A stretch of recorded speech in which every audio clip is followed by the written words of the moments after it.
Assalamualaikum warahmatullahi wabarakatuh. Bismillah, alhamdulillah, wassalatu wassalamu ala rasulillah, la hawla wa la quwwata illa billah, amma ba'd. Puji syukur kepada Allah subhanahu wa ta'ala atas semua limpahan karunia nikmatnya. Salawat serta salam mari kita selalu haturkan kepada Nabi kita Muhammad sallallahu alaihi wasallam. Mudah-mudahan kita mendapatkan syafaat beliau hingga yaumul akhir. Amin ya rabbal alamin. Para bapak, ibu dan jamaah sekalian, seharusnya kita ini hari ini Pak, nonton nobar bagaimana terbunuhnya Sayyidina Umar bin Khattab. Tetapi saya lupa kemarin, belum menyiapkan. Mungkin Kamis depan. Nah, kebetulan Kamis depan saya tidak ada, mungkin enggak di luar kota. Jadi nanti bisa diputarkan sama anak-anak Remas mungkin. Saya siapkan dulu. Oke. Baik, kita lanjutkan. Oke, kita lanjutkan. Berarti ini sudah mulai masuk pengangkatan Sayyidina Utsman ibnu Affan menjadi khalifah.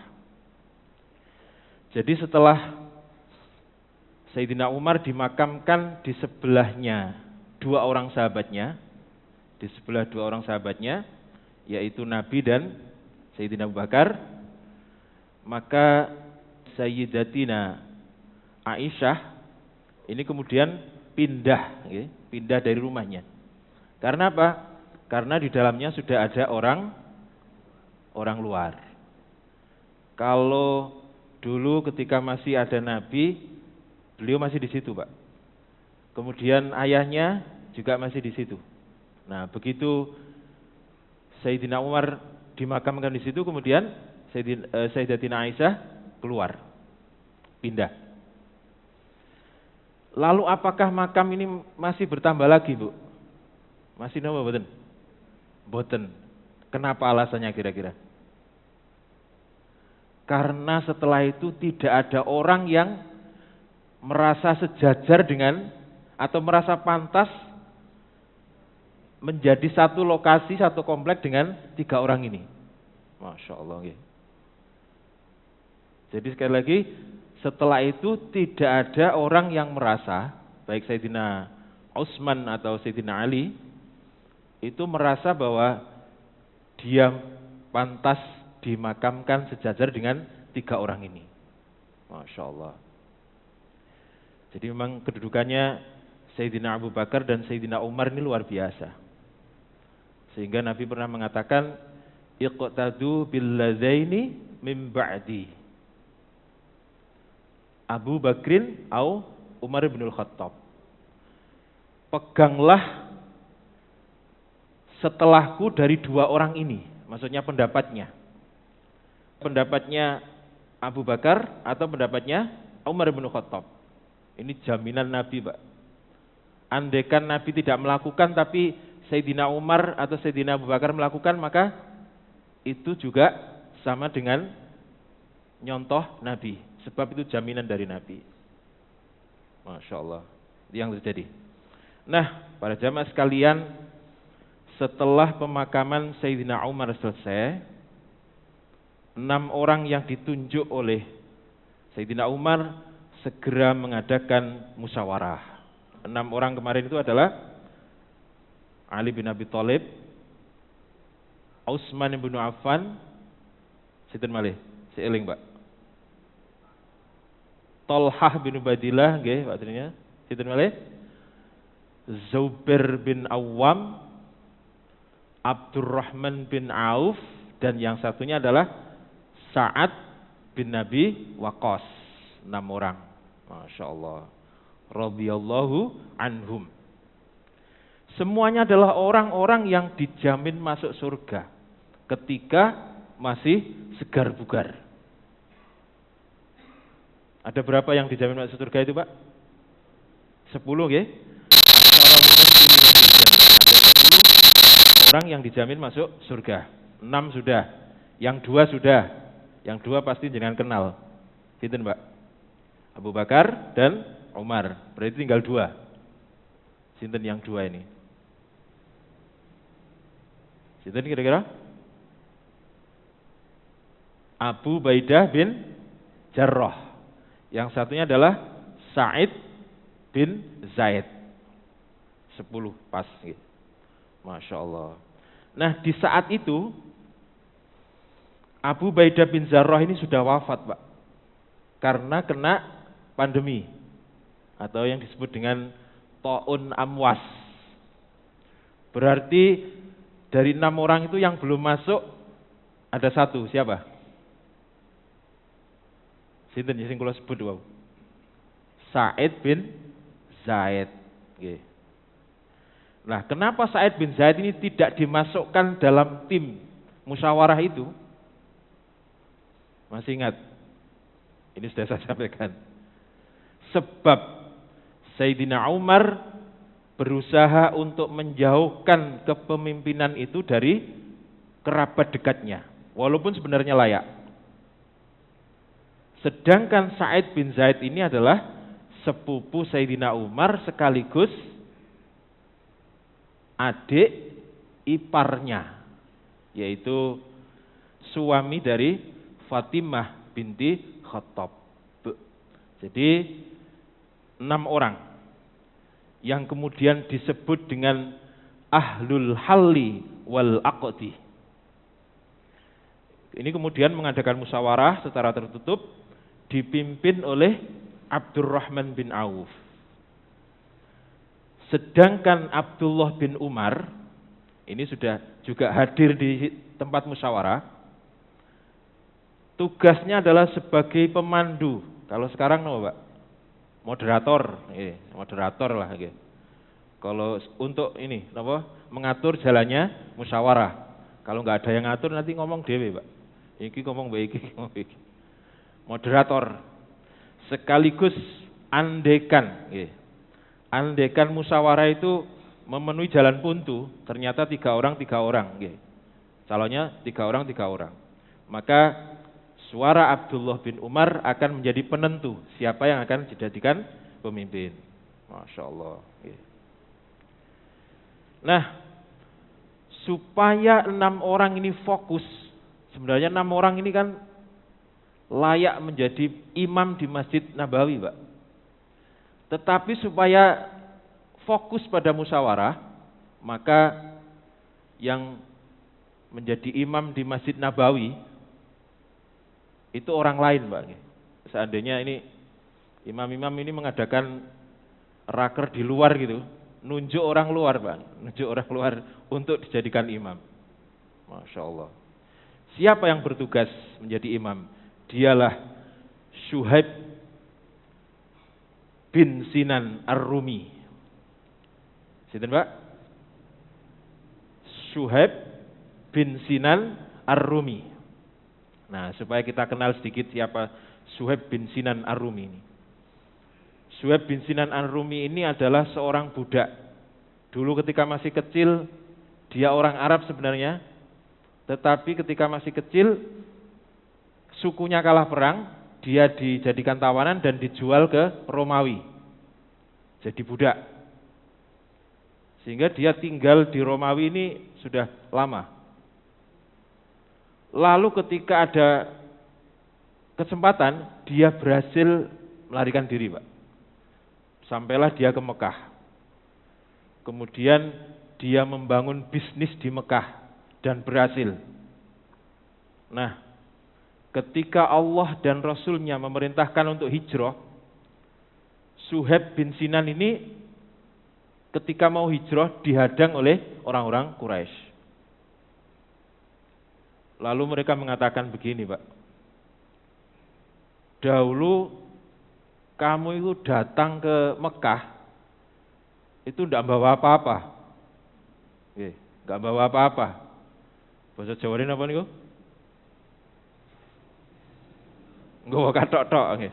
Atau itu biasanya mantenan itu glundung semprong, semurep glundung semprong, Pak. Nek gak semurep nggih nemen Pak nggih. Jenengan pun rada sepuh-sepuh ngeten. Glundung semprong, gak nggawa apa-apa belas nggih. Dahulu kamu itu datang ke Mekah dalam keadaan miskin. Lalu sekarang menjadi kaya. Kemudian mereka tidak mengizinkan Suhaib ini pergi membawa hartanya. Sebenarnya hartanya nggak dibawa, Pak. Ya nggak bisa, disembunyikan. Suatu saat nanti kalau sudah memungkinkan nanti akan diambil lagi. Nah ini dihadang, Pak, nggak boleh, Pak, nggak boleh keluar. Akhirnya Suhaib bin Sinan ini mengatakan, bagaimana jika aku serahkan seluruh hartaku kepada kalian? Bayangkan nih, Pak. Jika aku serahkan seluruh hartaku kepada kalian, apakah kalian akan membiarkanku pergi? Masya Allah. Mereka langsung setuju. Langsung setuju. Jadi perang Badar itu, Pak, perang Badar itu sebenarnya untuk mengambil harta-harta orang muhajirin yang ditinggal di Mekah. Tidak bisa dibawa. Kemudian oleh orang-orang Mekah, harta ini dijadikan barang dagangan ke Syam. Sehingga kemudian orang-orang muhajirin ini mencoba untuk mengambil hartanya yang dibawa itu. Akhirnya terjadi perang Badar itu. Masya Allah. Mereka setuju. Kemudian Suhaib bin Sinan menunjukkan di mana harta-hartanya itu disembunyikan. Kalau dulu di mana, Pak, harta disembunyikan itu?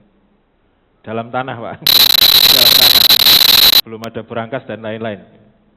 Dalam tanah. Tunjukkan. Masya Allah. Kemudian Suhaib bin Sinan berangkat ke Madinah tanpa membawa apa-apa.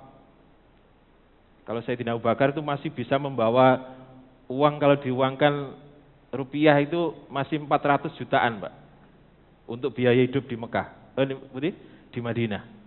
Kalau Suhaib bin Sinan ini tidak bawa apa-apa, bayangkan, Masya Allah. Ia pun berangkat ke Madinah, sekali lagi tanpa membawa kekayaan apa-apa. Nah ketika sampai di Kubah ini, Rasulullah menyambutnya dengan kalimat, Robihal bai'u Aba Yahya. Aba Yahya ini Suhaib bin Sinan maksudnya. Beruntunglah perniagaanmu wahai Aba Yahya atau Suhaib bin Sinan. Jadi ini dianggap beruntung, Pak, menjual seluruh hartanya demi agama Allah. Masya Allah.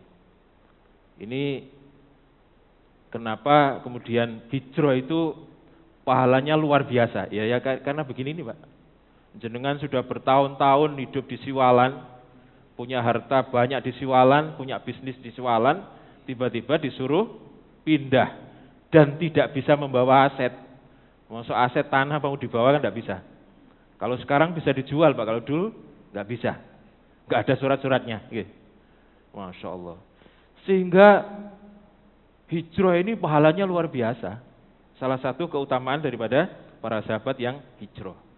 Masya Allah. Nah, Sayyidina Umar juga menugaskan Al-Miqdad bin Al-Aswad dan Abu Talhah Al-Ansori bersama dengan 50 sahabat lainnya untuk menjaga dan mengamankan jalannya musyawarah. Nah, sekarang kita bahas sedikit siapa Al-Miqdad bin Aswad ini. Dalam perang Badar, Al-Miqdad bin Al-Aswad ini mengeluarkan pernyataan yang sangat membanggakan Nabi, Pak, dan sangat menggembirakan Nabi. Sebab itu ditunggu-tunggu. Al-Miqdad ini orang Ansor, sementara keperluan untuk mencegat kafilah dagang itu adalah keperluan orang Muhajirin. Sehingga kemudian walaupun orang Muhajirin sudah setuju-setuju, Nabi masih menunggu pendapat daripada orang Ansor. Lalu Al-Miqdad ini mengatakan, Al-Miqdad mengatakan, Ya Rasulullah, amdi lima arakallah, fa wallahi la naqulu laka kama qala Banu Israil li Musa. Wahai Rasulullah, laksanakan saja apa yang engkau tunjukkan kepada kami. Demi Allah, fa wallahi demi Allah, la naqulu kama qala Banu Israil li Musa. Kami ini tidak akan mengatakan seperti perkataan Bani Israel kepada Musa ketika diajak perang. Apa kata-katanya? Fadhhab anta wa rabbuka faqatila inna hahuna qaidun. Kata Bani Israel itu ketika diajak perang, izhab anta wa rabbuka. Wahai Musa, engkau saja yang perang bersama Tuhanmu. Inna hahuna, sungguhnya saya atau kami di sini saja, qaidun, duduk-duduk di sini nunggu. Nanti kalau sampean sudah menang, kabari kami. Nanti kami ikut ke sana. Itu orang-orang Bani Israel. Masya Allah, nemen. Kenapa gak jengkel Pak dadi nabi di model koyo ngoten niku. Masya Allah. Walakin nakulu, kata Mikdad ini, walakin nakulu, tetapi kami ini mengatakan, izhab anta wa rabbuka faqatila. Pergilah engkau bersama Tuhanmu, faqatila, untuk perang. Inna ma'akuma, sesungguhnya kami bersama engkau, yaitu engkau dan Allah. Muqatilun, untuk berperang. Masya Allah. Ini sangat membanggakan bagi Nabi, Pak. Sebab waktu itu perang itu tidak mungkin menang. Lawang musuhnya sudah siap dengan seluruh persenjataan, jumlahnya 1000, sementara pasukan muslimin ini gak siap dengan persenjataan. Bahkan ada yang gantian, Pak. Nyilih pedangmu tak gawe nih kok. Terus balik mana dikekno wonge, ya saiki aku gantian. Masya Allah. Bahkan kendaraannya juga gantian. Karena memang tidak siap untuk perang. Tetapi kemudian terjadi perang. Masya Allah, itu yang terjadi di perang Badar. Lalu mereka sepakat, 6 orang ini ya, kita kembali kepada 6 orang. Mereka sepakat bermusyawarah di rumah Fatimah binti Qais Al-Fitriyah. Abdurrahman kemudian memulai dengan kalimat, berikan hak kalian kepada 3 orang di antara kalian. Disik-disikan ini, Pak. Kalau dia sudah menunjuk berarti dia sudah tidak mencalonkan diri. Berikan hak kalian pada 3 orang di antara kalian. Pilih salah satu. Masya Allah. Lalu Zubair mengatakan, aku berikan hakku kepada Ali. Berarti Zubair sudah tidak mencalonkan. Kemudian Tolha mengatakan, aku berikan hakku kepada Utsman bin Affan. Berarti Tolha sudah tidak mencalonkan. Kemudian Sa'ad bin Abi Waqqas mengatakan, aku berikan hakku kepada Abdurrahman bin Auf. Berarti yang 3 sudah tidak mencalonkan. Nah, sekarang calonnya siapa saja? Ali, Utsman, yang satunya Abdurrahman bin Auf. Ali, Utsman, Abdurrahman bin Auf. Lalu sebagai pemimpin, Abdurrahman bin Auf ini mengatakan, siapa di antara kalian berdua yang berlepas diri dari perkara ini? Maksudnya tidak ikut memilih tetapi siap dipilih. Berarti Abdurrahman bin Auf sudah mundur, Pak. Oke, dengan mengatakan begitu, Abdurrahman bin Auf sudah mundur. Siapa di antara kalian berdua yang berlepas diri? Maksudnya tidak ikut memilih tetapi siap dipilih. Lalu kami jadikan perkara ini kepadanya, kepada 2 orang itu. Demi Islam, hendaklah setiap orang melihat siapa yang paling utama di antara mereka. Utsman dan Sayyidina Ali terdiam. Sayyidina Utsman dan Sayyidina Ali terdiam. Masya Allah. Berarti berapa? Calonnya berapa? 2. Sayyidina Utsman dan Sayyidina Ali. Lalu Abdurrahman bin Auf meneruskan, apakah kalian menyerahkan kepadaku untuk memilih siapa di antara kalian yang paling utama? Kemudian keduanya sepakat menjawab iya. Berarti bola di tangan Abdurrahman bin Auf. Apakah langsung diputuskan? Tidak. Apakah langsung diputuskan? Tidak. Masya Allah. Jadi ini pilihan negara yang kalau sekarang dikonversi, ini sekarang menjadi 28 negara, Pak. Di zaman Sayyidina Umar itu wilayahnya kalau dikonversi sekarang 28 negara. Tetapi pemilihannya seperti pilihan RT, Pak. Bayangkan itu, hanya berapa orang itu. Masya Allah. Sulit untuk siapa yang mau itu sulit. Oke. Beberapa tahun yang lalu saya dicalonkan RT, Pak. Sebenarnya tidak mau tapi terpaksa. Tapi nggak jadi. Wong keluarga kula mboten sing milih. Masya Allah nggih. Mungkin lek wali kota rodok niku Pak nggih, mikir-mikir nggih. Tapi mboten wonten sing nyalokno wali kota. Masya Allah nggih. Jadi inilah generasi terbaik, Pak. Generasi terbaik umat Rasulullah Muhammad sallallahu alaihi wasallam.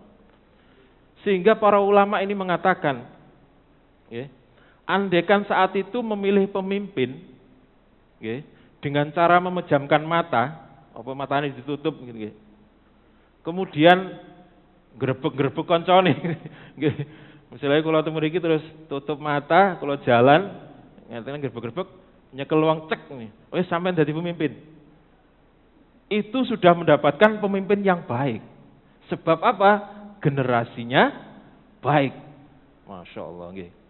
Siapapun pemimpinnya, nggih, misalnya dari 6 orang itu saja, itu sudah mendapatkan pemimpin yang baik. Masya Allah. Tetapi kalau di masa sekarang ini, memilih pemimpin yang terbaik di antara yang tidak baik.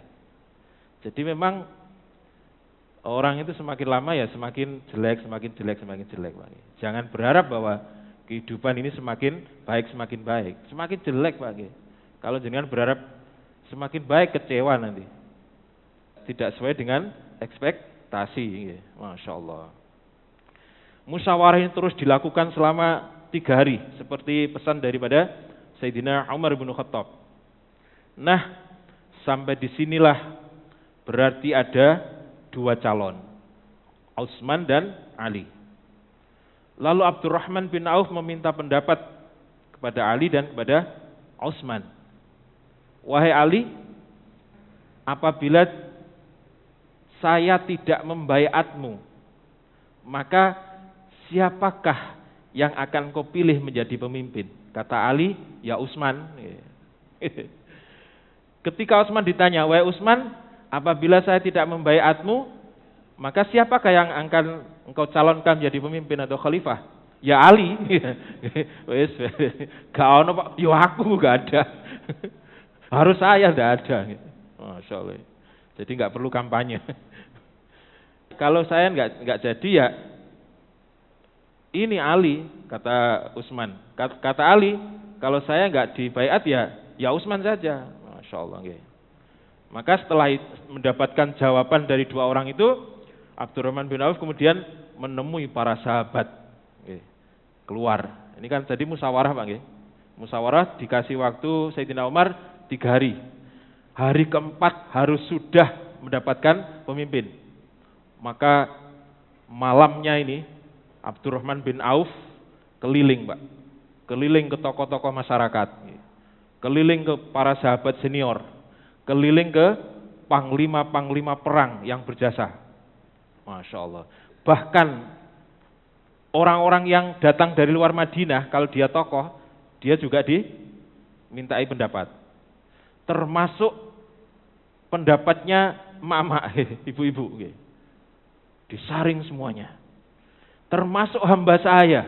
Bayangkan ya, termasuk hamba saya. Masya Allah. Jadi inilah strategi daripada Abdurrahman bin Auf. Setelah sisa 2 kandidat, baru meminta pendapat dari seluruh penduduk Madinah. Masya Allah. Kalau semuanya 6 orang sudah diserahkan publik, ya rodok repot Pak nggih, rodok suwi nggih. Masya Allah, ini salah satu daripada strategi daripada Abdurrahman bin Auf. Nah, hasil musyawarah itu kemudian sebagian besar, mungkin 50% lebih, ini memilih Utsman ibnu Affan. Lalu sebagian yang lainnya memilih Ali atau cenderung kepada Sayyidina Ali. Masya Allah, ini salah satu daripada Abdurrahman bin Auf belum puas dengan hasil yang didapatkan. Sehingga beliau belum memutuskan siapa yang akan menjadi khalifah. Nah, untuk memantapkan hatinya, apa yang akan dilakukan oleh Abdurrahman bin Auf ini? akan kita bahas pada pertemuan yang akan datang. Demikian, kurang lebihnya mohon maaf, mudah-mudahan manfaat. Wassalamualaikum warahmatullahi wabarakatuh.